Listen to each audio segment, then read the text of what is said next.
पूछना चाहता हूँ, बेटी पुण्य पाप से होती है मुझे पता नहीं।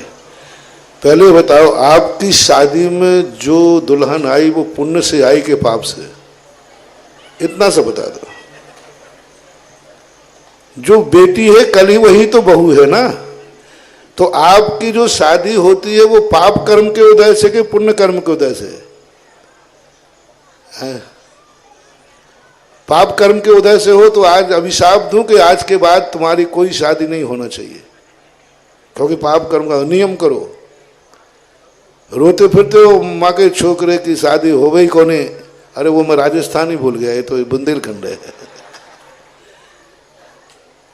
तो यहाँ पर रोते हैं माँ बाप, मेरे बेटे की शादी नहीं हो रही। अरे बेटी तो पाप कर्म का उदय है, अभिशाप है। क्यों ऐसे पाप कर्म के पुण्य को घर में ला रहे हो? यदि बेटी का जन्म पाप है तो जो बेटी को पाप कर्म के उदय से हुए, ऐसी बेटियों को अपने घर में बहू क्यों बनाते हो? नियम करो कि हमारे घर में कोई। अब जब शादी करना पुण्य है, शादी करने में तुम अपना अच्छा मानते हो, माता पिता सोचते मेरे बेटे की शादी हो जाए, तो बहू तो नियम से पहले जो कहीं ना कहीं की बेटी होगी, तभी तो वह बेटी तो जहर हो और बहू अमृत हो।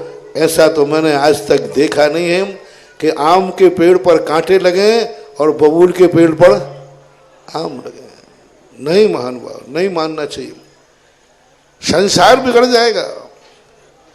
चलो अच्छा, मैं एक प्रयास करूं मंत्र की साधना, संसार में किसी के यहां बेटियां उत्पन्न ना हो।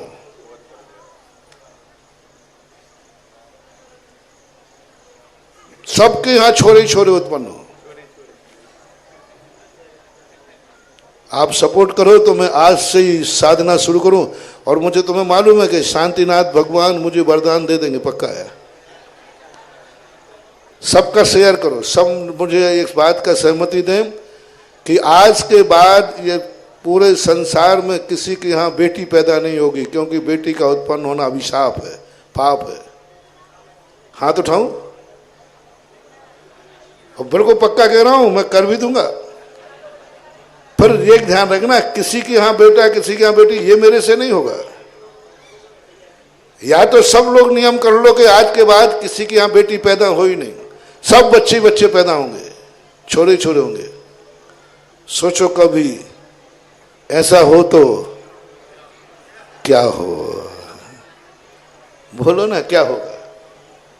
सारा संसार मिट जाएगा, सारी गृहस्थी मिट जाएगी, बर्बाद हो जाओगे।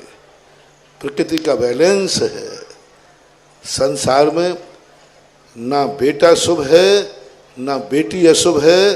संसार को अशुभ मानो, ना बेटे के चक्कर में पड़ो ना बेटी के चक्कर में पड़ो। जो मैंने शक्कर पी है वो तुम पी लो, झगड़ा टंटा खत्म। उस चक्कर में पड़ते क्यों? देखो बढ़िया आराम से, ना बेटी की चिंता ना बेटे की चिंता, ना ये विकल्प के बेटी होगी कि बेटा होगा, ना हमें बेटी चाहिए और ना बेटा चाहिए। यदि संसार में जी रहे हो तो ये दोनों बातों के लिए कभी मन में नहीं लाना चाहिए। जो आया है वो जीवात्मा है, शरीर की परिणति है, ठीक है। व्यवहारिक दृष्टि से तुम लोगों को मन में ऐसे भाव आते हैं, लेकिन तत्व दृष्टि से यदि सोचो तो जीवात्मा है, जीव है, सब चलता रहता है। ऐसा नहीं मानना चाहिए, क्योंकि हर व्यक्ति बेटी चाहे नहीं चाहता, बहू चाहता है।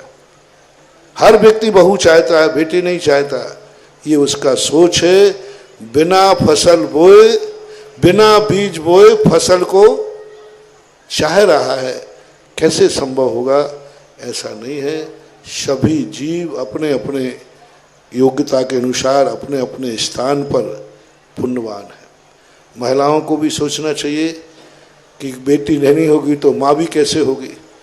काश तुम्हारे पिता तुम्हारे लिए अभिशाप मान करके और उसी समय खत्म कर देते, तो आज तुम किसी घर की माँ नहीं बन पाते, आज तुम्हारी जिंदगी नहीं होती। जो कुदरत देती है, जो कुदरत से मिलता है, उसे वरदान मानकर स्वीकार करो और अपनी गृहस्थी का बैलेंस बनाओ।